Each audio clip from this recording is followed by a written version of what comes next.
परम वैष्णव, परम वैष्णवाचार्य परमहंस जी महाराज श्री सुखदेव जी राजा परीक्षित को जो कथा सुना रहे हैं,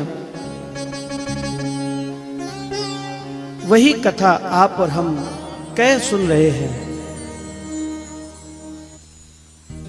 ये भगवान की कथा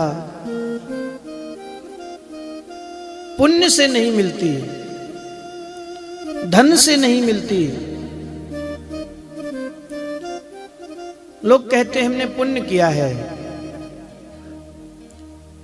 पुण्य से नहीं मिलती। धन हो जाने से भी ये कथा प्राप्त नहीं होती। धन तो बहुत लोगों के पास है, एक से धनाढ्य पड़े हैं, पर उनको ऐसा प्रतीत होता है कि हमारी इतनी फैक्ट्री हैं, इतने उद्योग के स्थान हैं, हम बहुत सुखी हैं।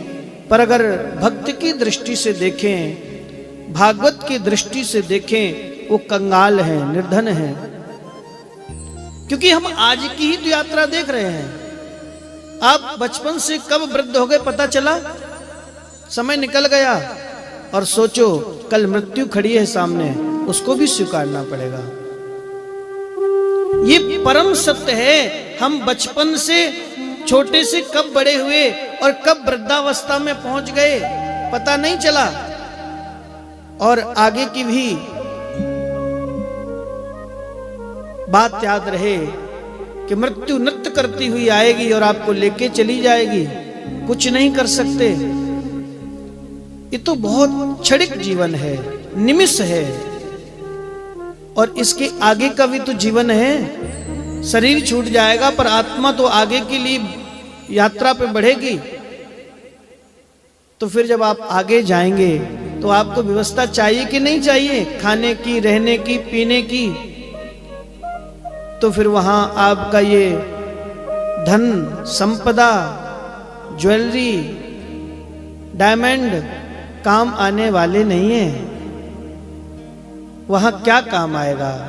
वहां ये भागवत काम आएगी, यम से बचाएगी, और ये भागवत आपको गोविंद से मिलाएगी। इसलिए भागवत की बहुत महिमा है। अपनी अपनी पसंद है। कोई संसार को अपना मानता है, संसार से प्रेम करता है, और कोई परमात्मा से प्रेम करता है। मीरा के प्रभु गिरधर नागर।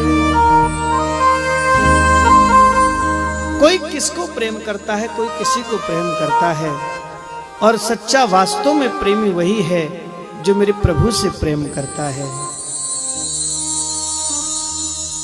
छलिया श्याम सलोना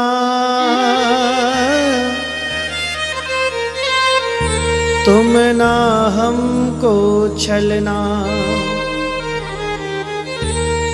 संसार छले तो छले हमको, पर तुम ना हमको छलना। संसार तो छले, छलता है, छलता रहेगा। आपके साथ संसार का जो व्यवहार होता है वो दो तरह का होता है। सामने कुछ और होता है और पीछे कुछ और होता है।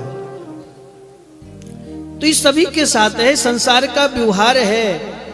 पर जो हमेशा आपके साथ एक सा व्यवहार करे, हमेशा आपकी स्थिति परिस्थिति को देख करके आपको ना छोड़ दे, आपको हर अवस्था में अपना करके रखे, ऐसे तो श्री कृष्ण हैं, मेरे प्रभु हैं। जब वो प्रेम करते हैं गोपियों के साथ तो ये नहीं देखते ये 60 वर्ष की वृद्धा मैया है कि 16 साल की है, ये 5 वर्ष की छोटी कन्या है। वह अपना वात्सल्य, अपना प्रेम, अपना रूप स्वरूप माधुर्य, प्रेम रस सब पर बरसाते हैं, सबको भिगो देते हैं। जीव भेद करता है, हम और आप भेद करते हैं, परमात्मा भेद नहीं करता। और भागवत की कथा भेद को मिटाती है। जो हम भेदों में बटे हुए हैं उन भेद को समाप्त करती है भागवत की कथा। ऐसी पावन कथा श्रीमद् भागवत की कथा जो हमारे जन्मों की व्यथा को मिटाने के लिए हम सबके बीच में ज्ञान गंगा के रूप में अवतरण भई है। इस ज्ञान गंगा में श्रीमद् भागवत की कथा में हम और आप दोनों मिलकर के गोते लगाएं।